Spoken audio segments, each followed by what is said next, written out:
जय श्री राम, नमस्ते। कैसे हैं आप सब। तो आज की वीडियो में हमारा जो टॉपिक होने वाला है एंड, बट, और, ये तीनों ही कंजक्शन है, तीनों ही जोड़ने का काम करती है। और जब ये जोड़ने का काम करती है कॉम्पिटिटिव एग्जाम में, वहीं पे प्रॉब्लम, जब इनके साथ सब्जेक्ट एक ही होता है तो यहाँ पे प्रॉब्लम कहाँ पे आ जाती है कि वर्ब में वो क्या हो जाती है, एरर दिखा देते हैं। और ये आपको बताना होता है कि एरर किस पार्ट में है। और बहुत ही सिंपल होता है, लेकिन वहां पे हमें बिल्कुल ऐसा लगता है कि सेंटेंस बिल्कुल सही है। तो आज की वीडियो में ये क्लियर करने वाले हैं। सबसे पहले हम सेंटेंस देखते हैं कि सेंटेंसेस क्या है। The students were asked to unpack, students को अनपैक करने के लिए बोला गया। Eat their lunch and relaxing. अब यहाँ पे देखो सब्जेक्ट तो एक ही है ना, द स्टूडेंट्स, सब्जेक्ट हमारा एक ही है, ये हमारी इसकी वर्ब हो गई।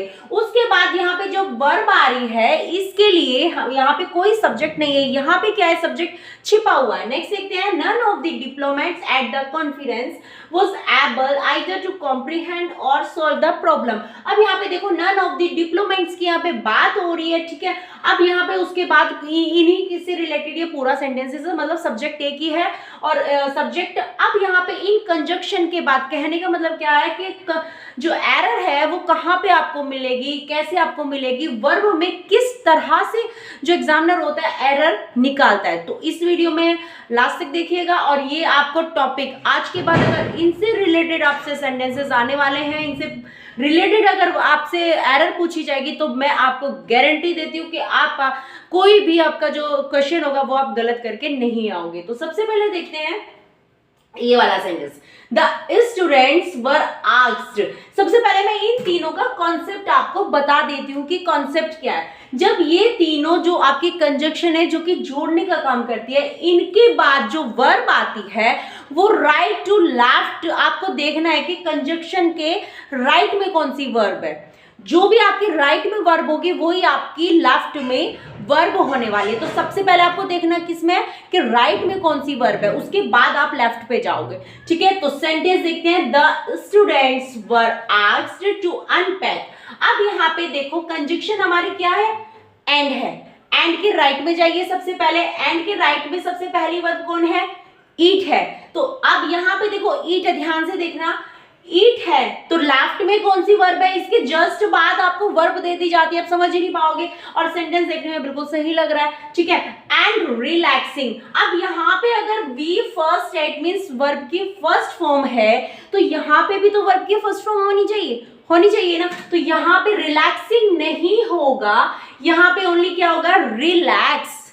क्लियर यहां तक। नेक्स्ट देखते हैं, अच्छा इस वाले सेंटेंसेस में मैं आपको दो रूल बताने वाली हूं तो ध्यान से देखना।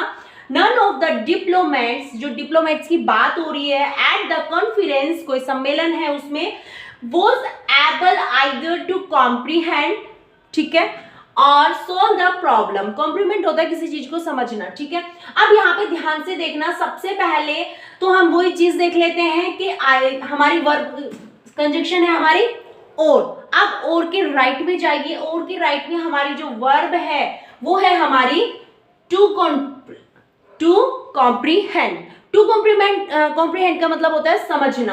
अब यहाँ पे अगर इन्फिनेटिव है तो यहाँ पे भी और के बाद भी क्या होना चाहिए, इन्फिनेटिव होना चाहिए। इट मीन्स या तो यहाँ पे हमें टू सॉल्व होना चाहिए, या नेक्स्ट कंडीशन मैं आपको बता देती हूँ, या क्या होना चाहिए, आप इसको एक तरह से और ठीक कर सकते हो। वॉज एबल, एबल के बाद जो प्रीपोजिशन आती है वो टू ही आती है, ये भी मिस्टेक हो सकती है।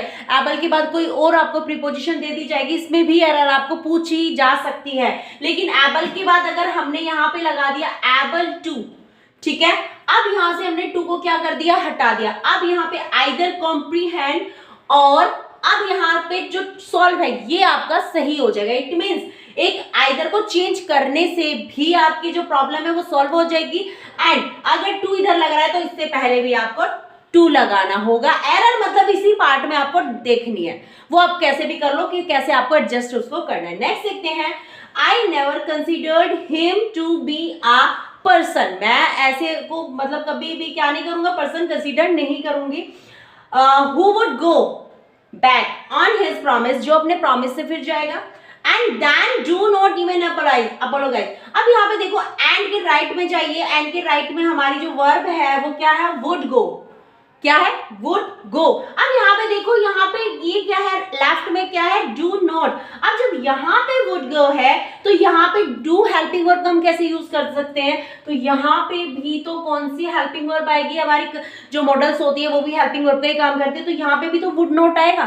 क्लियर हो गया। अब मैं इसमें आपको बताने वाली थी कि एक एरर और आ सकती है, तो वो क्या है, ये मैं आपको पढ़ा चुकी हूँ, नन ऑफ, ठीक है, आइदर ऑफ, ये सब मैं आपको पढ़ा चुकी हूं मैं, इसीलिए आपको अब बिल्कुल एरर पे ही वर्क करा रही हूं। यहाँ पे देखो, नन ऑफ के बाद जो सब्जेक्ट होता है, नन ऑफ, ये आपका क्या होता है, प्लूरल होता है, प्लूरल होता है। इसी के अकॉर्डिंग एग्जामिनर क्या करता है, वर्ब भी वहां पे क्या रखता है, प्लूरल रखता है, ताकि कंफ्यूजन क्रिएट हो जाए। क्योंकि आपको लगेगा सब्जेक्ट हमारा क्या है, प्लूरल है, तो ये वर्ब भी तो प्लूरल ही आनी चाहिए, बिल्कुल भी नहीं, क्योंकि ये जो नन होता है ये सिंगुलर होता है, और ऑफ के बाद कभी भी सब्जेक्ट नहीं होता है, ये मैं आपको बता चुकी हूँ। ऑफ से पहले ही हमारा सब्जेक्ट माना जाता है, तो ऑफ से पहले हमारा क्या है, नन। नन का मतलब होता है कि बहुत सारों में से कोई भी नहीं की बात यहाँ पे हो रही है, ठीक है। अब कोई भी नहीं मतलब एक भी नहीं, यहाँ पे आता है पर्सन, एक बात एक की और ये सिंगल, तो यहाँ पे वॉज ही हमारी वर्ब आएगी। तो आई थिंक आपको आज की वीडियो बिल्कुल क्लियर समझ में आ ही गई होगी। तो मिलते हैं नेक्स्ट वीडियो में। अगर अभी तक आपने मेरा चैनल सब्सक्राइब नहीं किया तो प्लीज सब्सक्राइब कर दीजिएगा। तो मिलते हैं नेक्स्ट वीडियो में।